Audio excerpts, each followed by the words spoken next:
Merhaba arkadaşlar, kanalıma hoş geldiniz. Bugün sizlerle bu tatlı güzel saç bandılarını yapacağız. Bu yazın bence favorisi olacak bir ürün olacak. Ben diğer uzun saç bantlarından da yaptım. Yine kanalımda tarifini bulabilirsiniz. Ama herhalde ben de yazın en çok bunu kullanacağımı düşünüyorum. Ve normal saç bantlarına göre daha şık duruyor. Saçınıza bir hava katıyor. Yani hazır aldığımız ürünler var ya. İnanın yani dün üstünkörü taktım. İnanılmaz saçın şeklini değiştiriyor. Havasını değiştiriyor yani direkt. İhtiyacımız olan malzemeler, bakın, Alize Cotton Gold. Ben bugün bej rengiyle öreceğim. Hemen size lot numarasını söyleyeyim. 458 numarasıyla öreceğim Alize Cotton Gold'un. Alize Cotton Gold'u çantalarda ve bu tarz saç bantları yapımında kullanıyorum. Ya da bebeklerin elbiselerini yapmakta kullanıyorum. İnanılmaz yumuşak dokusu ve yumuşacık bir ürün oluyor. Tığ numaram ise Tulip'in 2,5 milim tığını kullanacağım. 4 numara olan. Ve ihtiyacımız olan yine sadece bir makas. Başka bir şeye ihtiyacınız yok. Şimdi öncelikle sap kısmından başlayacağız. Yani bağlama yerlerinden. Dolayısıyla zincir çekerek başlayacağız arkadaşlar. Hemen ipimi aldım. Parmağıma doladım. Orta parmağım ve baş parmağımı tutuyorum. Bunu zincir çekmeyi bilmeyenler için biraz ayrıntılı anlatacağım. Ve tığımı şu şekilde, bakın, alttan şu şekilde aldım ve şu ikisini birleştirdim ve şurada bir halka oluşturdum ve bunu bırakmıyorum. İki parmağımı, orta ve baş parmağımı bırakmıyorum. Halkamı tuttum. Bir tane geçiriyorum, hala bırakmıyorum. Bir tane zincir çekiyorum. Şu an asıl zincirimizi çekmiş olduk. Şurayı bakın şu şekilde çektim ve sıktım. Bu artık bir daha çıkmaz. Birinci zincirimizi çektik. Toplamda 50 tane zincir çekiyoruz. 2, 3, 4, 5. Üzerine alıp yuvarlaktan çıkıyorum. 6, 7, 8, 9, 10. Evet, toplamda 50 adet zincir çektim arkadaşlar. Hemen bir sonraki zincirden devam ediyorum. Bakın şuraya batacağım. Bir sonraki zincire batıyorum. Buradan bir ilmek alıyorum ve ilmeğimin içerisinden kaydırıyorum ve buna ilmek kaydırma deniliyor. Sıramın sonuna kadar bu şekilde yapıyorum. Geliyorum, buradan alıyorum. İlmeğimin halkamın içerisinden de diyebiliriz. Sıradakine geliyorum. Halkamın içerisinden kaydırıyorum. Bakın, sıradaki zincirime batıyorum. Ve bu halkamdan çıkıyorum. Bu işleme ilmek kaydırma deniliyor. Sıkça amigurumi'de kullanılan bir terimdir.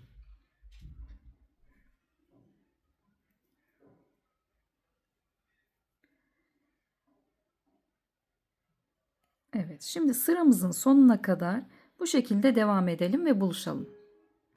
Evet, şimdi sonuncuya geldim. Bakın, son ilmeğime. Yine buraya da ilmek kaydırma yapıyorum.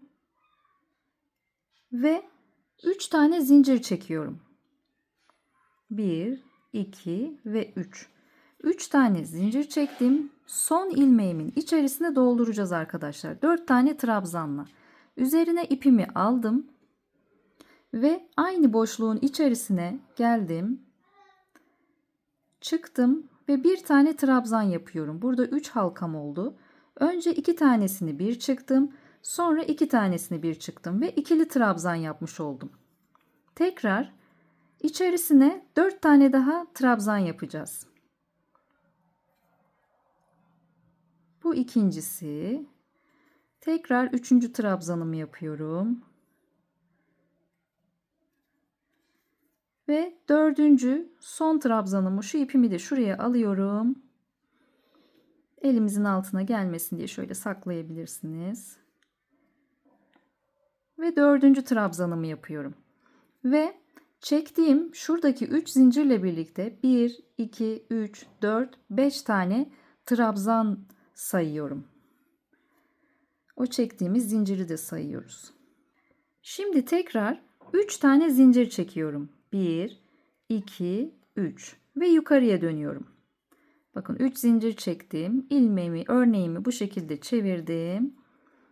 Ve üzerine aldığım ikili trabzan yapmak için aynı noktaya batıyorum. Dibine batıyorum. İkili trabzan yapıyorum. Yine üzerine alıyorum. Bir yandakine ikili trabzan yapıyorum. Yine üzerine alıyorum.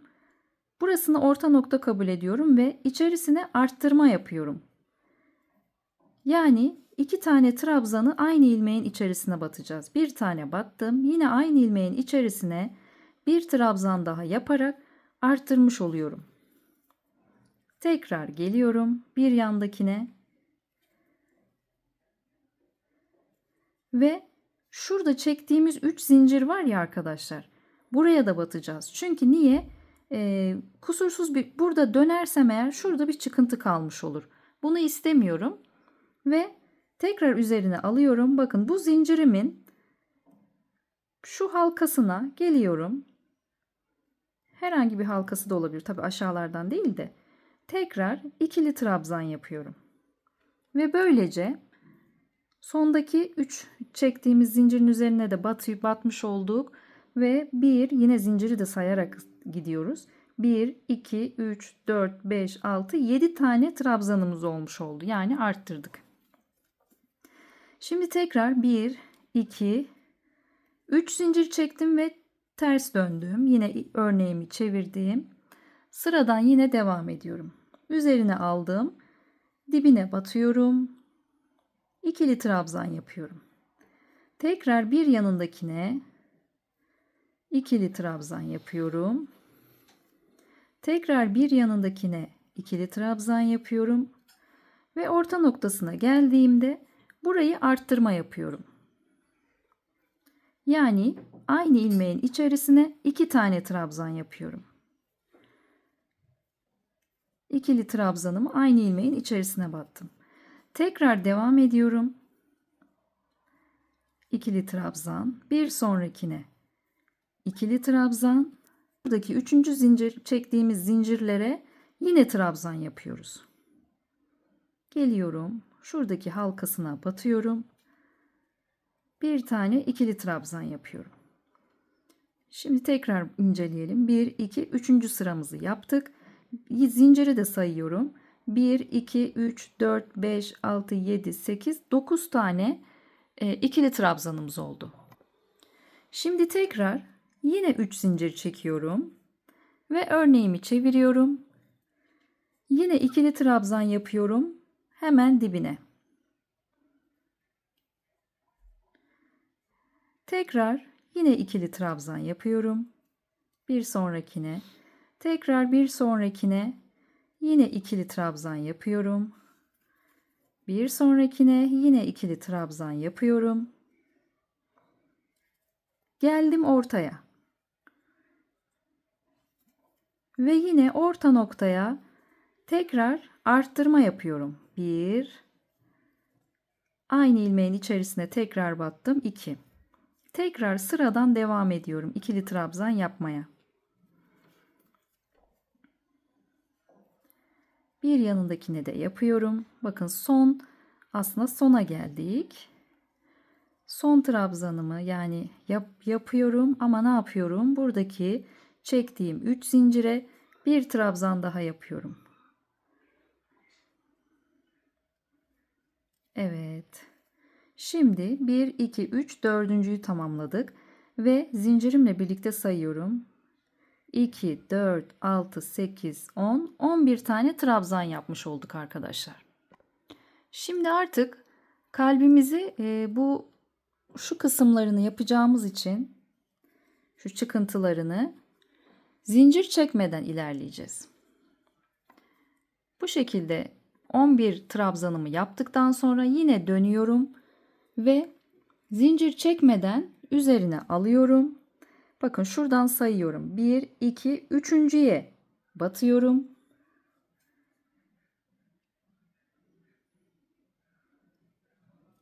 Ve burada aynı noktaya bir tane battım ya. Aynı zincirin içerisine 6 tane trabzan yapıyorum. Birinciyi yapmıştık. İkinciyi yapıyorum. Ve 3 ve 4 Aynı ilmeğin içerisine 6 trabzan yapıyoruz. Ve 5 ve sonuncu 6. trabzanımı yapıyorum. Şimdi yine 6 trabzanı yaptık. 2 trabzan atlayıp ilmek kaydırıyorum. Bakın. Buraya batmıyorum, buraya batmıyorum, şuraya batıyorum. İlmek kaydırıyorum. İlmeğimi ilmeğimin içerisinden geçiriyorum. Şimdi tekrar üzerine alıyorum ve 2 trabzan daha atlıyorum. Bakın. Buraya batmıyorum, buraya batmıyorum, şuraya. Üçüncüye batıyorum ve trabzanımı yapıyorum. Yine aynı ilmeğin içerisine 6 tane yapıyoruz. 2 3 4 5 ve 6 trabzan yapıyorum. Gelip şuradaki zincirim var ya, buranın kenarına ilmek kaydırıyorum. İlmeğimi ilmeğimden kaydırdım. Bakın kalbimiz ortaya çıktı. Şimdi kalbimizi bitirdik. İlmeğimizi kaydırdık. Bir tane zincir çektik. Dönüyoruz arkadaşlar. İkinciye ilmek kaydırıyoruz. Bakın burası 1, şurası 2. Üzerine almadan geldim. İlmeğimi ilmeğimin içerisinden kaydırıyorum. Ve bir tane zincir çekiyorum. Yine bir tane burada boşluk bırakarak bir tane atlayarak şuraya batıyorum. Şuraya batmıyorum da bir yanındakine batıyorum. Yine ilmek kaydırarak yapıyorum bunu. Ve 3 tane zincir çekiyorum. 2, 3. Şimdi aynı noktaya üzerine alarak ikili trabzan yapıyorum. Zincirle birlikte 2 trabzan ve 2 tane zincir çekiyorum. Yine aynı noktaya ikili trabzan yapıyorum. 1 ve 2. Şimdi ise 8 tane zincir çekiyorum. 1 2 3 4 5 6 7 ve 8. 8 zincirimi çektim. Geldim. Bakın. Şuradakinden itibaren 1 2 3 dördüncüye batıyorum. Şu yan yokuş var ya, dik. 1 2 3 4. Geldim dördüncüye batıyorum. Hemen size tekrar orayı yine göstereceğim. Bir trabzan yapıyorum. Tekrar bir trabzan daha yapıyorum. Ve 2 zincir çekiyorum. Ve tekrar aynı ilmeğin içerisine 2 trabzan daha yapıyorum. Pardon, şöyle.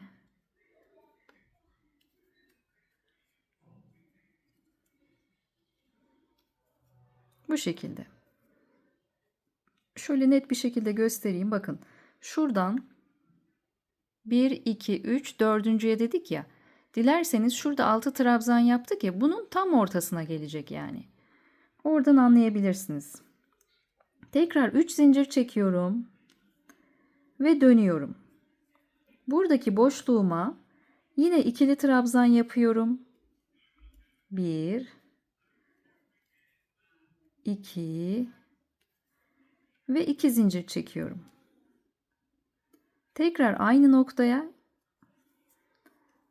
ikili trabzan yapıyorum.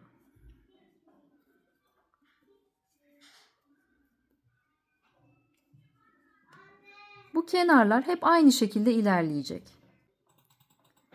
Şimdi 4 zincir çekiyoruz. 2 3 4 zincir çektim. Bu çektiğimiz 8 zincire bakın 2 tane başta 2 tane sonda olacak şekilde boşluk bırakıyoruz. Yani buralara batmıyoruz. Ortasına 4 zincire batıyoruz.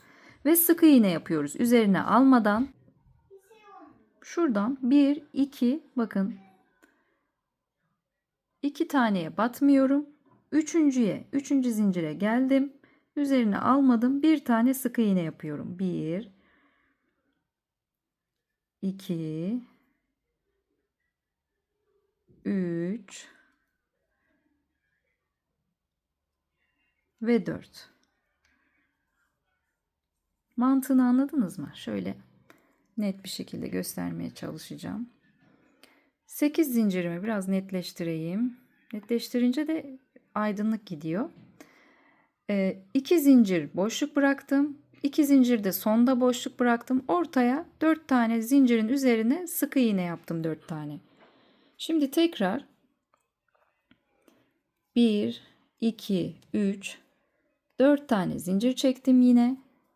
Üzerine aldım. Geldim. Bakın şuradaki boşluğumun içerisine 2 tane ikili trabzan yapıyorum. 1, 2 ve ara boşluğu için 2 zincir çekiyorum. Tekrar aynı boşluğun içerisine bir ikili trabzan daha yapıyorum. Tekrar kenarlarda 3 zincir çekiyoruz hep. Dönüyorum. Ve üzerine alarak yine aynı boşluğun içerisine ikili trabzan batıyorum. 1, 2 ve 2 zincir çekiyorum yine ara boşluğu için. Tekrar aynı boşluğun içerisine ikili trabzan yapıyorum. 2 tane. 1 ve 2. Kenarlar hep aynı şekilde ilerleyecek. Şimdi arkadaşlar şurada 4 zincir çekmiştik ya bağlarken. Şimdi 3 zincir çekeceğiz. 1, 2, 3. Ve buraya yine 4 tane sık iğne yapıyorum. 1, 2, 3 ve 4. Şimdi yine 3 tane zincir çekip karşıya geçiyorum. Boşluğumun içerisine ikili trabzan yapıyorum. 1, 2, 2 zincir çekiyorum. Ve yine orta boşluğa 1, ikili trabzan yapıyorum. Tekrar 3 zincir çekip dönüyorum. Üzerine alıp aynı boşluğun içerisine 1, 2, 2 trabzan yapıyorum ikili. 2 tane zincir çekiyorum. Ve yine aynı boşluğun içerisine 2 tane daha ikili trabzan yapıyorum. Şimdi bakın 1, 2, 3 tane olmuş oldu. 4 zincir çekiyorum. 1, 2, 3, 4. 4 zincir çektikten sonra üzerine tığımın üzerine şu şekilde doluyorum. 1, 2, 3, 4, 5 tane halka doluyorum. Ve geliyorum ortadaki 4 zincirimin bir boşluk atlayarak ortasına ikinci zincire bakın ikinci sık iğneme batıyorum. Buradan da bir halka alıyorum ve bu 5 halkayı yani toplamda 6 kere ikili ikili çıkıyorum. Bu 1. İkili ikili çıkıyorum. Bu 2. Bu 3. Bu 4. Bu 5. Sonda 2 tane kalana kadar çıkıyorum ve 6. Tekrar üzerine alıyorum ve 2, 3, 4, 5 tane üzerine alıyorum. Hemen bir yandakine batıyorum. Ve yine ikili ikili çıkıyorum. 2, 3, 4, 5 ve 6. Tekrar 4 zincir çekiyorum. Üzerine alarak karşıdaki boşluğuma geliyorum ve ikili trabzanımı 2 tane yapıyorum. 1, 2, 2 zincir çekiyorum ara halkası için. Tekrar 2 tane ikili trabzanımı yapıyorum. 3 zincir çekiyorum ve dönüyorum. Tekrar boşluğuma geliyorum. 1, 2, tekrar 2 zincir çekip dediğim gibi kenarlar hep aynı. İkili trabzanımı yapıyorum. Bundan sonrası kolay arkadaşlar. Şimdi tekrar 1, 2, 3 zincir çekiyorum. Ve bu yaptığımız uzun direğin, bakın şurada 2 tane zinciri var ya. Bunun bir yanına daha ve bir yanına daha yaparak 4 tane sık iğne yapıyorum. 3 zincirimi çektim. Hemen geldim şuraya. 1, 2, 3 ve hemen bir yanına daha batarak 4. sık iğnemi yapıyorum. Tekrar 3 zincir çekiyorum. Ve geliyorum. Üzerine bir halka daha ip alarak ikili trabzanımı yapıyorum boşluğa. 1, 2 ve 2 zincir çekiyorum araya. Tekrar aynı boşluğa ikili trabzan.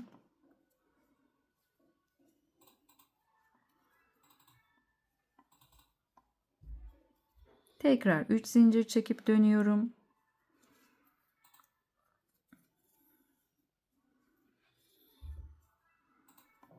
Ve yine boşluğa ikili trabzanımı yapıp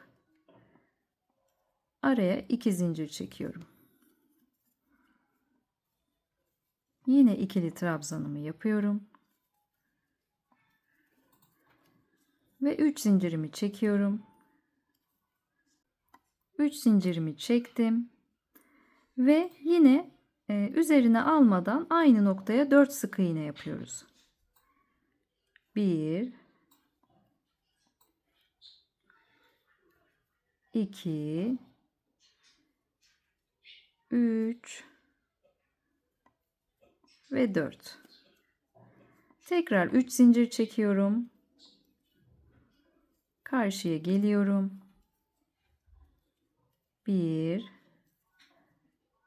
2 ve 2 zincir çekip kenardaki ikili trabzanlarımı yapıyorum. 3 zincir çekip dönüyorum.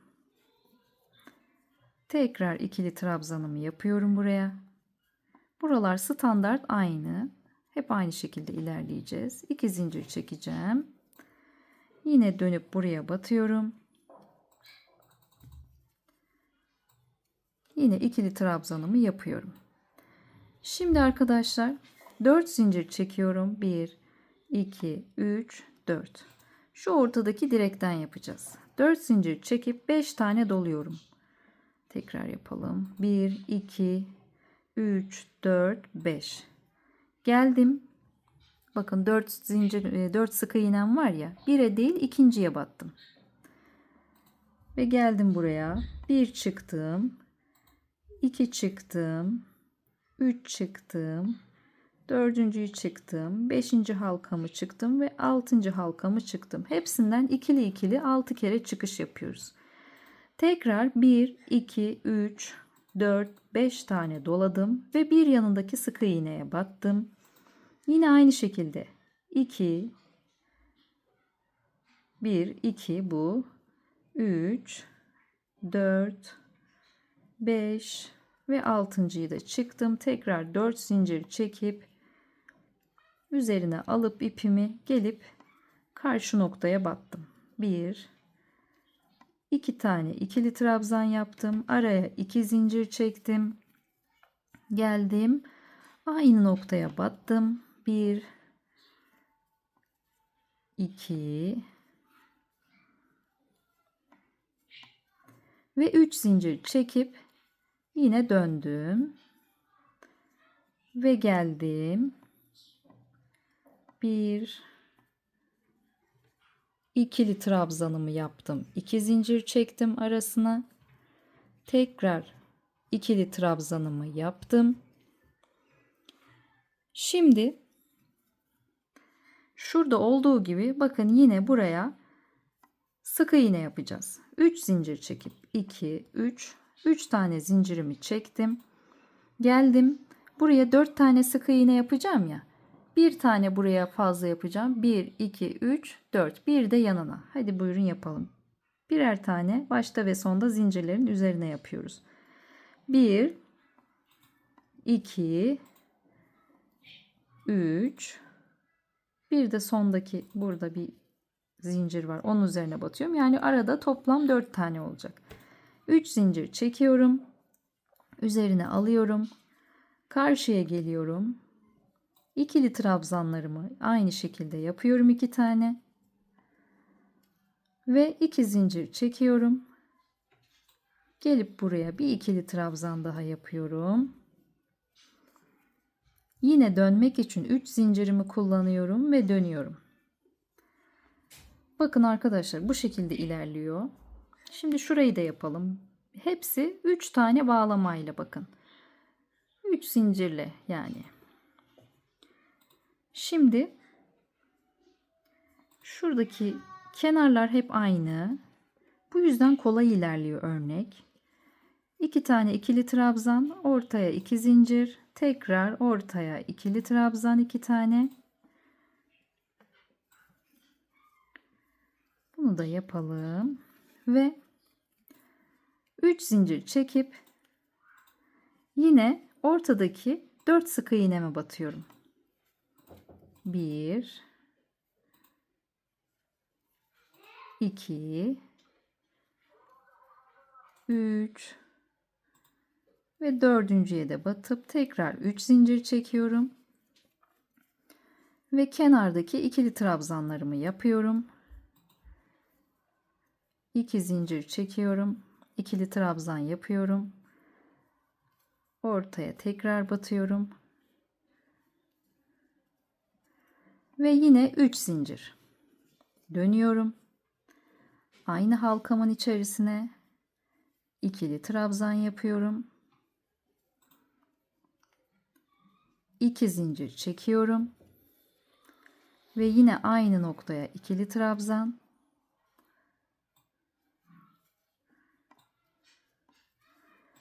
Ve şimdi yine geldik şu uzunları yapmaya.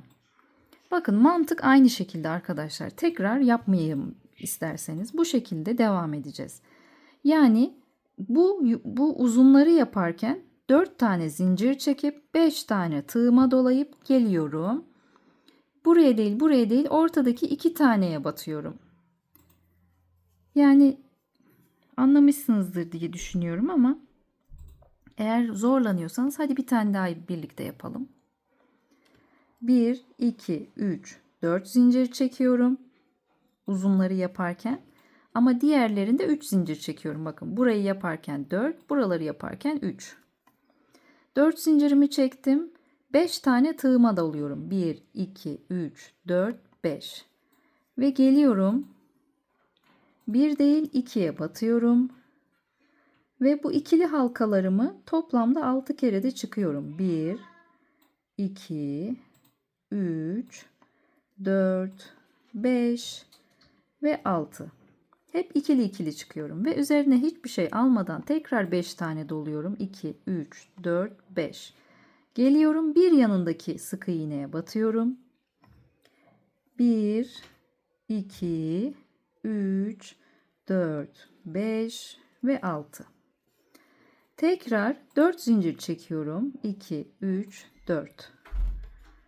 Ve buraya gelip yine kenarlarda aynı işlemi yapıyorum. 2 tane ikili trabzan, ortaya 2 zincir, boşluğa tekrar 2 tane ikili trabzan. Ve yine kenarlar hep sabit, 3 zincirle dönüyorum. Ve tekrar döndüğüm noktaya 2 tane ikili trabzan, ortaya 2 zincir ve 2 tane ikili trabzan daha.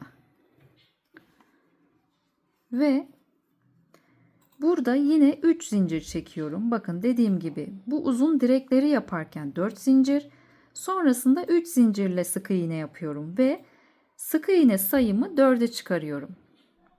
Kenarlarına da batarak. 1, 2, 3, bir yanındakine daha batıyorum. 4 sık iğne yapıyorum ortalayarak. Tekrar 3 zincir çekip Yine bu kenar noktama geliyorum. Yine bu şekilde uzatarak devam edeceğiz. Şöyle göstereyim. Bakın toplamda 1, 2, 3, 4, 5, 6, 7. 7 tane direk yapacağız. 1, 2, 3. Biz üçüncüdeyiz. 4 tane daha direk yapalım. Buluşalım. Tekrar son direği yaparken isterseniz anlatayım yine. Hep aynı şekilde ilerliyoruz. Mantığı anladıysanız kenarlar zaten hep aynı. 3 zincir çekip dön. İkili trabzan. Araya 2 zincir. İkili trabzan. Sadece şuralar farklı. Orada da dediğim gibi bu uzun direkleri yaparken 4 zincir çekiyoruz. Diğerlerini 3 zincir çekerek bağlıyoruz. 2 tane daha yapıyoruz. Sonra yine uzun direkleri yaparken 4 zincir çekiyoruz. Aradaki fark bu. Yani buraya 4 zincir, buralar 3 zincir. Evet arkadaşlar, bu şekilde uzatalım ve dediğim gibi şu uzun direkler 1, 2, 3 tane oldu şu an. 7 tane olana kadar devam edelim. Evet arkadaşlar, toplamda gördüğünüz gibi 1, 2, 3, 4, 5, 6, 7 tane bu uzun sütunlardan yaptık. Dilerseniz 8'e çıkarabilirsiniz, 9'a çıkarabilirsiniz. Siz kafanıza göre ölçün ama bu yetişkin bir boy ya da çocuğa da oluyor aslında. Hani küçük bebekleri kastetmiyorum tabii. Çocuklara da olur.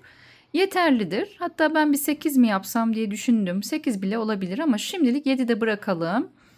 Evet arkadaşlar, şimdi bu şekilde 7 sütun olacak şekilde yaptınız ve burayı da yine 3 tane halkamızı, zincirimizi yaptınız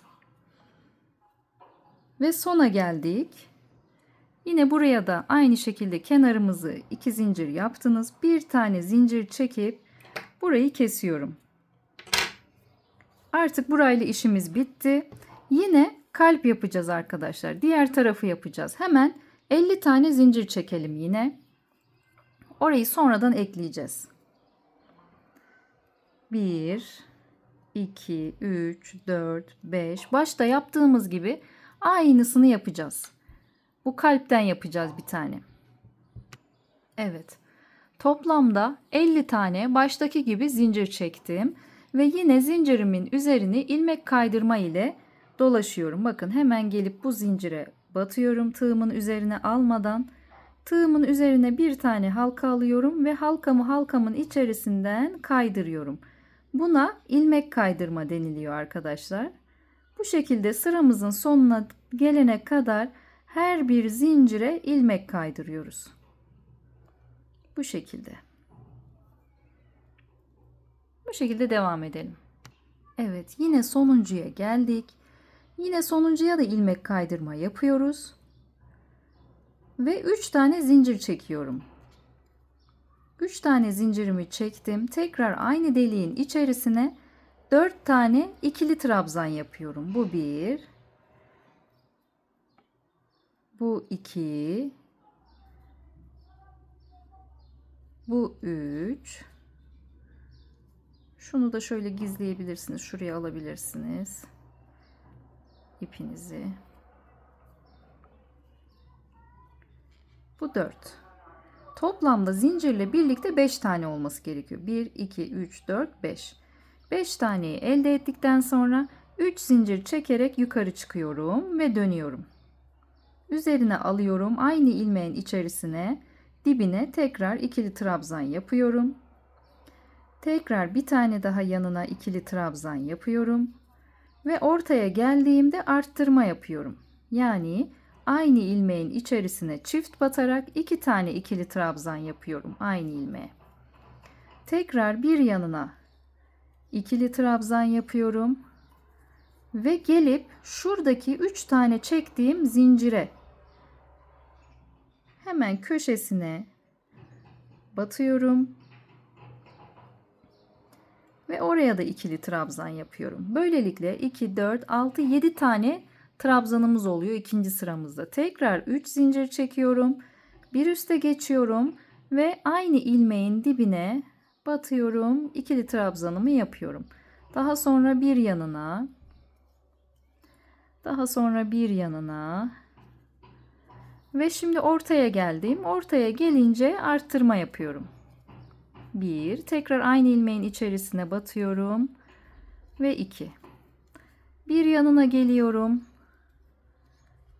1, tekrar diğer yanına. Bir tane de buraya ve geldim. Buradaki zincirimi unutmuyorum basmayı. Hemen köşesine gelip buraya da bir trabzan yapıyorum. İkili trabzan. 1, 2, 3. sıramızı tamamladık. Toplamda 9 tane. 4. sıramıza çıkıyoruz. 3 zincir çekerek dönüyoruz. Yine aynı ilmeğin dibine batıyoruz. Trabzanımızı yapıyoruz. Bir yanına da yapıyoruz yine. Üçüncüyü yapıyoruz. Dördüncüyü yapalım. Ve ortaya gelince yine arttırma yapalım. Aynı ilmeğin içerisine çift batarak 2 tane ikili trabzan yaptım ve yine devam ediyorum. İkili trabzanlarımı her sıraya batıyorum ve köşeye gelince 3 tane zincirimin köşesine ikili trabzan yapmayı unutmuyorum. Şimdi zincir çekmeden dönüyorum. Üzerine alıyorum ve üçüncüye 6 tane trabzan yapacağız. 1, 2, 3. Şuraya 6 tane trabzan yapacağım. 1, 2 ve 3. 3 de duruyorum çünkü bağlayacağız ya. Hemen diğer ördüğüm parçayı alıyorum. Bakın ördüğüm parçayı aldım şu şekilde. Hemen özür dilerim. Şu ipimi elime bir dolayayım. 3 tane trabzanımızı yaptık. Bakın şuradaki boşluk var ya. İki tane zincir çektiğimiz boşluk. Oraya batıyorum. Şöyle alttan batalım. Gördünüz mü? Bakın bu elimde bu var. Bu diğer elimde de bu var. Alttan battım. Buraya birleştirdim ve ilmeğimi ilmeğimden kaydırdım. Ve bu burada dururken ben buraya 3 trabzan daha yapmaya devam ediyorum. 1, 6 yapacaktık ya toplamda. 2 ve 3. Evet. 6 trabzanımı yaptım.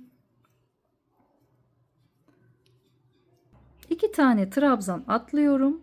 Üçüncüye ilmek kaydırma yapıyorum. 1, 2'yi atladım. Üçüncüye battım. İlmeğimi ilmeğimin içerisinden kaydırdım. Bu şekilde tekrar üzerine aldım ve 2 tane sık iğnelik burada yer atladım ve üçüncüye geldim, battım. Yine buraya 6 tane trabzan yapıyorum. 1, 2, 3. Üçüncü trabzanımı yapınca durdum. Ve geldim. Kalan diğer parçamız var ya, tam şuraya birleştireceğim kalbimi. Yine boşluğa arkadaşlar. Geldim, buradaki boşluğa battım. Bakın şu şekilde ilmeğimi ilmeğimden kaydırdım. Ve kalan 3 tane trabzanımı yapmaya devam ediyorum.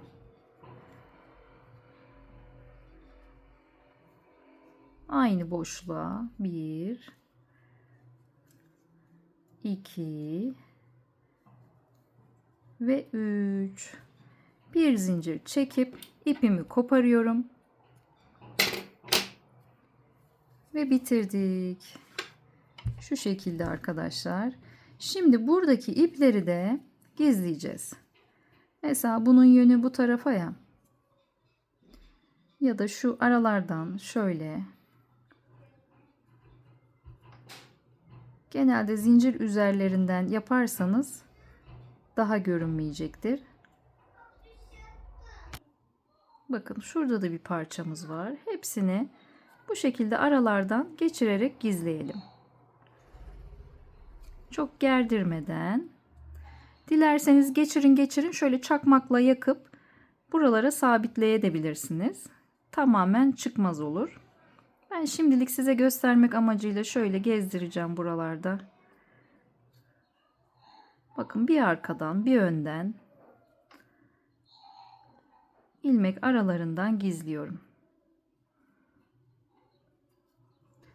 Şuradakini de yine aynı şekilde. Evet. Örneğimiz hazır. Dilerseniz bir ütü de basarsanız çok güzel olacaktır. Ve şuralara taşlar da yapıştırıyorlar isterseniz. Böyle ama taş da bana çok şey geliyor ya. Bu örgünün doğallığını bozuyor gibi geliyor sanki. Siz ne düşünüyorsunuz bilmiyorum ama yorumlara yazın bakalım ne düşünüyorsunuz. Ben böyle rengarenk öreceğim. Çünkü benim oğlan satma olayına taktı arkadaşlar. İlla anne satış yapalım, satış yapalım. Oğlum diyorum ne gerek var? Yani bir şeylerden para kazanmak istiyor. Benim de aklıma şu geldi. Bir haftalığına Sinop'a gideceğiz. Aynı zamanda benim memleketim. Sinop'ta deniz kenarında ben bunlardan öreyim diyorum. Buna vereyim. Satsın bakalım. Bir ilk deneyimini yaşasın. İlla bir şey satacağım diye uğraşıyor. Bu şekilde arkadaşlar. Umarım beğenmişsinizdir. Bu tarif bana ait değil. Ben bir Koreli bir bayanın sayfasından bakarak sizlere anlattım. İnanın ismini bile telaffuz edemiyorum. Nasıl telaffuz ediliyorsa artık bilmiyorum. Açıklamalara eklerim kendisini de. Oradan da bakabilirsiniz. Bu parçanın bence bu yazın favorisi olacağını düşünüyorum. Eğer tarifi beğendiyseniz, anlatımımı beğendiyseniz, eleştirileriniz de varsa tabii ki yorumlara yazarsanız, bana destek olursanız çok mutlu olurum. Olumlu, olumsuz her türlü yazabilirsiniz ve Instagram'dan da istediğiniz tarifler, örmemi istediğiniz yeni şeyler varsa yazarsanız, bana yön verirseniz çok mutlu olurum. Teşekkür ediyorum. Sevgiyle kalın. Görüşmek üzere.